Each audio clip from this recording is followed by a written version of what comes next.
நான் dance class போகும்போது கூட, இதுக்கு மெகா ஆடிஷன் செலக்ட் ஆனது கூட யார்ட்டயுமே சொல்லல. ஏன்னா, என்னோட சந்தோஷத்த பகிர்ந்து நான் நல்லா இருக்கணும்னு நெனைக்கிற அளவுக்குலாம் யாரும் எனக்கு இல்ல. சொல்லப்போனா அப்படிதான். எங்க தெரிஞ்சா இதெல்லாம் தேவையா? ஏதாவது சொல்லி அத தடபட்டுருமோன்னு பொத்தி பொத்தி தெரியாத வச்சிருந்து வந்தது தான் நானு. வந்துட்டு இங்கிருந்து டிவில அவங்களா போடும்போது தான் எல்லாத்துக்கும் தெரிஞ்சது. அப்படி தெரியாத எனக்கு அந்த அந்த மாரி இல்ல. ஆனா இன்னைக்கு அவங்கலாம் அந்த அந்த மண்டபத்து வேலைக்கு சொன்னேன் இல்லைங்களா? அங்கலாம் வந்து அவ்ளோ வேலை செய்வாங்க. கலர் கலரா நெறைய செய்வாங்க. ஸ்வீட்ஸு, சாப்பாடு வெரைட்டி வெரைட்டியா இருக்கும் அந்த இலையில. அங்க தான் நானும் வேலை செய்வேன். அந்த தட்டுல அப்படியே சாப்பிட சாப்பிட அந்த இலையில அப்படியே இருக்கும். எல்லாத்தையும் எடுத்து எடுத்து போட்டு அன்ன உருளைல போட்டு போட்டு கொட்டுவேன். ஆனா நாங்க சாப்பிட உட்காரும்போது எங்களுக்கு வைக்க மாட்டாங்க. அங்க வேலை செய்ற அது சொல்லக்கூடாது. அங்க வேலை செய்ற 2, 3 அக்காங்க எனக்கு பசங்க இருக்காங்களேன்னு, அவங்களோட ஸ்வீட்டோ, அவங்களோட ஏதோ ஒரு வடையோ, ஏதோ ஒண்ணு எடுத்து எனக்கு இந்தா பசங்கள்ட்ட போய் குடு அப்படின்னு குடுப்பாங்க. சில இதுல வந்து கொட்டுவாங்க. எடுத்து கொட்டு, கொட்டிட்டு கழுவு. ஆனா எடுத்துட்டு போக்கூடாது அப்படி சொல்லுவாங்க. அப்படிலாம் இருக்கும்போது நாங்க வேலை செய்றோம்.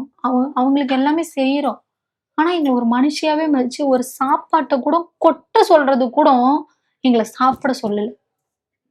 என் குழந்தைங்களுக்கு என்னால எடுத்துட்டு போக முடியலன்னு நெனைக்கும்போது, இங்க வந்து டான்ஸ் கிளாஸ்ன்னு இந்த இடத்துல வந்து எல்லாம் அழுவாதன்னு தான் திட்டுறாங்க இங்க. அழுவக்கூடாது. எதுக்கு எடுத்தாலும் நீ அழுவக்கூடாது. எல்லாத்துட்டயும் சிரிச்சுக்கோ, எல்லாத்தையும் பேசு, எல்லாத்துட்டயும் பழகுன்னு சொல்றாங்க. ஆனா நான் பழகி, பேசி, என் ஊரு அப்படிலாம் இருந்த மக்கள் என்ன வந்து ஒரு சாப்பாட்டுக்கு கூட என்ன பார்த்தாங்க. வேலை செஞ்சேன். அதுக்கு கூட சாப்பிட கூட கொட்டிட்டு கழுவு அப்படின்னு சொன்னாங்க. ஆனா இங்க வந்து எனக்கு சாப்பாடு குடுக்குறாங்க, என்ன மதிக்கிறாங்க. சரத்குமார் சார்லாம் அவரு வந்து என்ன சாப்பிட கூப்பிடுறாரு அப்படின்ற அது எவ்ளோ சொல்றதுக்கு அது என்ன எனக்கு தெரியலங்க. எனக்கு எப்படி சொல்றதுன்னே தெரியல. அந்த அளவுக்கு என்ன கொண்டு வந்துச்சு? டான்ஸ் தான கொண்டு வந்துச்சு.